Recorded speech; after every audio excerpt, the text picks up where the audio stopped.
गांव के छोटे से कोने में एक टोपी वाला रहता था, जिसकी पहचान उसकी रंग बिरंगी टोपियों से थी। गांव गांव जाकर वह अपनी टोपियां बेचता, लेकिन उसके मन में एक निर्दोष पवित्रता थी। एक दिन जब वह जंगल के रास्ते से गुजर रहा था, उसकी आंखों में थकान झलक रही थी।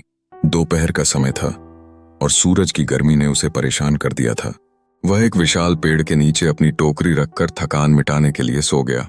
उसकी टोकरी में विविध रंगों की टोपियां थीं, जो उसकी मेहनत का फल थीं।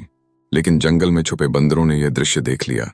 चुपचाप, जैसे नन्हे चोर, वे नीचे आए और उसकी टोकरी से सभी टोपियां उठा लीं।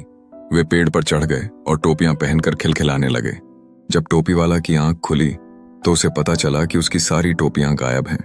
उसने ऊपर नजर डाली और देखा कि बंदर उसकी टोपियां पहने हुए खुशियां मना रहे थे। उसका मन आहत हुआ, लेकिन उसने हार नहीं मानी। उसके मन में विचार आया, अब मैं क्या करूं? शांति से सोचते सोचते उसे एक उपाय सूझा। उसने अपनी अपनी टोपियां में से एक टोपी उठाई और उसे हवा में फेंक दिया। यह एक मासूम लेकिन प्रभावी चाल थी। जैसे ही टोपी हवा में मिली, बंदरों ने उसे देखा और अपनी अपनी टोपियां भी नीचे फेंक दी। इस तरह वह समझदारी से समस्या का हल निकालने में सफल हो गया। टोपी वाला तुरंत अपने पास आई, सारी टोपियां उठाता है।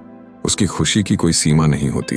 उसने अपनी टोकरी को जल्दी से भरा और मुस्कुराते हुए गांव की ओर चला।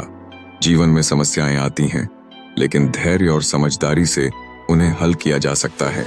उसकी कहानी हमें सिखाती है कि हर चुनौती का सामना करने का एक सही तरीका होता है। बस जरूरत है थोड़ी समझदारी और धैर्य की। एक सरल उपाय कई बार बड़ी समस्याओं को हल कर सकता है।